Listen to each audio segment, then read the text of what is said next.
we wrap up this year's Women's Month, we look at the life of a former vice president, the challenges she faced as a woman in power, and the movement she is now leading to empower communities. Here's my interview with Angat Buhay Foundation founder, Attorney Leni Robredo. We're here at the Angat Buhay headquarters, and joining us is the former Vice President of the Philippines and now the chairperson and president of the Angat Buhay Foundation, Attorney Leni Robredo. Ma'am Leni, thank you so much for joining us on The Final Word, and happy Women's Month. First of all, Attorney Leni, what were your biggest takeaways as a former Vice President, the second highest leader of the country, and a woman at that? Being a woman politician is very difficult, Rico. Siyempre, the double standards are still there. We have a lot of vulnerabilities that men politicians do not have. Like all the attacks against me when I was vice president were mostly gendered. People would talk about the way I dress, would talk about my legs, would talk about alleged relationships, even if they were not true. And a lot of these attacks would not have happened if I was not a woman. So it was difficult. It was difficult to traverse the entire patriarchal thing as far as politics is concerned. But, you know, I do not have any regrets that I stood my ground. And how did you handle these gender attacks, Ma'am Leni? I don't think I handled them in the way that I should have. Meaning to say, when they were just starting, the attacks, ang stance ko talaga, do not dignify because they are not true. My belief at that time was that because they are not true, they will not persist. How wrong I was. So in the middle of my term, we decided to confront everything head on. But by that time, we felt it was too late because people already bought into the narrative.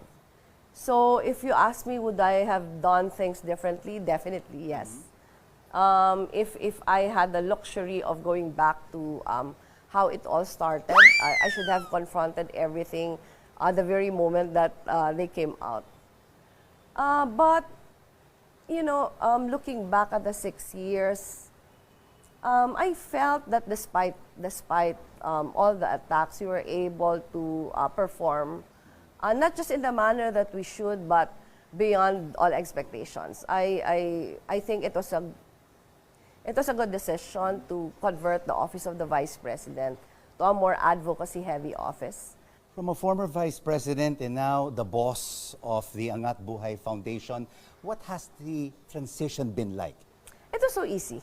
It was so easy in the sense that I came from the private sector. I was with a civil society organization before I became a politician.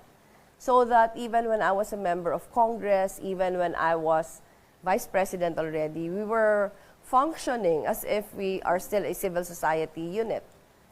That being said, I think it also made a difference that I did a really conscious effort in not enjoying the perks of the vice presidency or the perks of the office that I held when I was in government. So, you know, going back to private life, I could not say anonymity because, of course, it's different. But going back to the pattern of, you know, doing development work has been very easy for us. And how does Angat Buhay, Attorney Leni, plan to become or intend to become the biggest volunteer network in the country? You know, Rico, Angat Buhay now is actually a continuation of the work that we were doing when I was still Vice President. But when I was still Vice President, Angat Buhay was just an anti-poverty program. So the target really was to uplift the lives of people in the communities we are in. But right now, while it is a continuation, there's a new dimension to it because of what happened during the campaign. During the campaign, we saw how people really organized. So we started a movement that was worth building onto. So we conceptualize programs, we deal with our local partners, but the volunteer groups, we've not converted them into Angat Buhay chapters. Instead, we incentivize them to form themselves into independent civil society organizations who can partner with us. Even if Angat Buhay is not there anymore, the communities where we started programs can continue doing the programs by themselves. So from former vice president to now NGO head, I want to ask you questions about being a mother. How are the girls now? Trisha, Jillian, and Aika. They're doing very well. Aika is the one who's here with me. After she finished grad school, Aika came home at once to head an NGO. It's a nonprofit organization called Restart Me. It's really microfinance for people who were victims of disasters. So kami lang dalawa ngayon dito. At Trisha is in Harvard. She's doing a 2-year graduate school program on global health. So she's finishing next year because it's a 2-year program. Jillian finished last year. She graduated last year. She works as an analyst in a consulting firm that's based in New York. All three of your daughters, very successful in their respective fields. But since the passing of your husband, Sir Jesse Robredo, more than a decade ago, I mean, you had to raise all of your 3 daughters. How did you empower them at such a young age? Ako siguro, Rico, I also credit my husband for it. Because when my husband died, Aika was already 24, Trisha was 18, Jillian was 12. All of them were raised by both Jesse and myself. Meaning to say, they saw both of us. You know, how we worked, how we conducted our lives. Kahit namatay yung asawa ko, I think those values were already ingrained in them. I was also lucky that Aika performed her role as my co-parent. It was also very deliberate on the part of both Jesse and myself to distance my children away from politics. While they're very active when the campaign season is there, kahit nung buhay pa si Jessie, my children, even when they were still young, they would go house to house, they would perform during campaign rallies, but after the elections, that's it. They go back to their lives. It's still the same now. So whenever I need to run during elections, during campaign season, it's really, they leave what they're doing, whether it's whether it's school, whether it's work, they campaign wholeheartedly for me, but after that, they go back to their lives. And if your daughters, Ma'am Leni, who are inclined to be in public service and be a politician, run for public office? All of them are inclined in the development work of it. Siguro si Aika and Trisha more than Jillian, because Jillian was still so small when Jessie passed away. So when Aika and Trisha are in development work now. Pero running is another thing. They don't have any inclination to run. Halimbawa si Aika, for the two consecutive local elections, she's being wooed by local politicians to run for many different positions, and she was very firm when she said no. Of course, I cannot say that habang buhay na yun na no. I would not be surprised at all if one of them decides to run. Kasi all my daughters were born when their dad was mayor of Naga. So it's a kind of life that they grew up in. Tapos nung nawala yung asawa ko, ako naman. But right now, no one is showing any inclination to run for public office. And I hope it stays. And they'll be firm in their decision. So, Ma'am Leni, what is your view right now on gender equality and women empowerment in the country? Is enough being done? No. Not enough is being done. When you look at all the global gender gap reports, we're doing well. In fact, in the Asia-Pacific region, if I am not mistaken, we're number 2, next to New Zealand. So parang gender equality is better in the Philippines compared to many of our neighboring countries. I've worked so much on the ground. I feel like women empowerment is more inaccessible to rural women.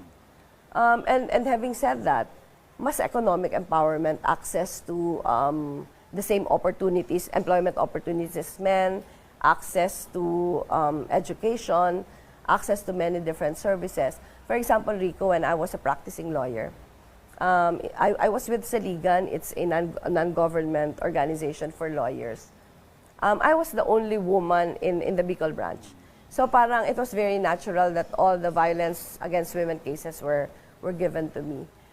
And most of the time, women were unafraid to assert themselves because they were not earning. The one thing that's missing is really more opportunities for women who have to attend to their kids at home to also earn. Yeah. So all our programs from the time I was in Congress to the time I was already Vice President were all geared towards economic empowerment of women. So we have quite a number of laws that ensures the welfare of women, but it's really the political will to implement them. Ano talaga, ang pinaka-example ko na lang, Rico, yung GAD, Gender and Development Fund. Ano yun? Mandated. Mandated ng lahat na local government units and even agencies. Pero when you look closely at how it's being spent, walang focus on real empowerment. Halimbawa, marami yung mga government agencies would do programs during Women's Month. Pero these are cosmetic programs. These are parang one-time programs that do not have lasting impact. Pero yun na yun. Parang there's fund for it. Pero yung consciousness of doing more long-term programs that will redound to the benefit of women, walang ganon. So, paminsan ang ginagawa ng mga local government units, gagawa sila ng programa not using any gender lens. And then, dedepensahan na lang, eto pwede itong mag-fall sa God Fund. So, gina-justify na you're able to set aside the mandated God Fund. There's one measure being pushed in Congress right now, Ma'am Leni, and it is the 2-day paid menstrual leave. What's your take on this? Ako kasi, there's a lot of debate on it. Pero sa akin, mas general. To practice empathy. To practice empathy as far as women's needs are concerned. Pero alam natin na a lot of women suffer from menstrual cramps and do not have any choice but still go to work, even if they are unable to. Pero I think it's more than, the discussion should be more than whether menstrual leave should be provided for or not. Pero ang tanong, parang do we have enough policies that will sort of balance the inequality between men and women? Halimbawa yung marital infidelity. Ibang-iba yung yung requirements ng batas as far as adultery and concubinage is concerned. Parang pag adultery na laban yun sa babae, it's so easy to prove. Pero pag concubinage, all the evidences are there already. Hindi pa siya mahuhulog sa concubinage. Income opportunities. For the same amount of work, for the same amount of skill that is required, mas mataas usually yung sweldo ng lalaki over sa babae. Yung preferences in hiring. Kasi, syempre, women go on maternity leaves. And some employers do not look kindly on it. So, para sa akin, yung mas mindful na everyday practice, bearing in mind, ano ba yung pangangailangan ng kababaihan. Yun talaga yung kailangan. Very important. And Ma'am Leni, a lot of our viewers see you as a role model. What is your message to them this Women's Month, who want to be also in public service and want to be a Leni Robredo? There are no small acts. Kasi yung iba, parang pag sinabi na, I want to be like you, parang iniisip na kaagad nila, Vice President, public service, a national post. Pero yung sa akin, yung just being yourself and just giving your all in whatever is given to you, malaking bagay na yun. I always tell my staff, even when I was Vice President, na yung sa atin, wag na tayong mangarap to change the world. Ang pangarapin na lang natin na yung mga nakapalibot sa peripheries natin, kung maayos natin yung buhay nila, sapat na yon. For you to be an agent of change sa isang buhay lang ng tao is already enough. Paminsan kasi when we look up to people na parang beyond our parang competencies, parang ang hirap niyang abutin, di ba? Pero pag inisip lang natin, halimbawa ako, pag sinabing, I look up to you, I idolize what you're doing, parati ko silang binabalik sa pinaka-basic na kahit naman nung abogado ako, wala pa akong titulo, ganito na yung work ethic ko, ganito na yung values na pinapaniwalaan ko. In whatever opportunity is given to you, make sure that you maximize it. Yung whatever little space is given to you, fill it up. Kasi yun naman yung, di ba, parang masusukat ka based on that eh. It's not the titles, it's not the office that defines you.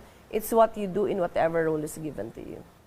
Thank you so much for those Thank you. inspiring words and for joining us here on The Final Word on CNN Philippines. Thank you for having me. Former Vice President of the Philippines and now the Chairperson and President of the Buhay Foundation, Attorney Leni Robredo.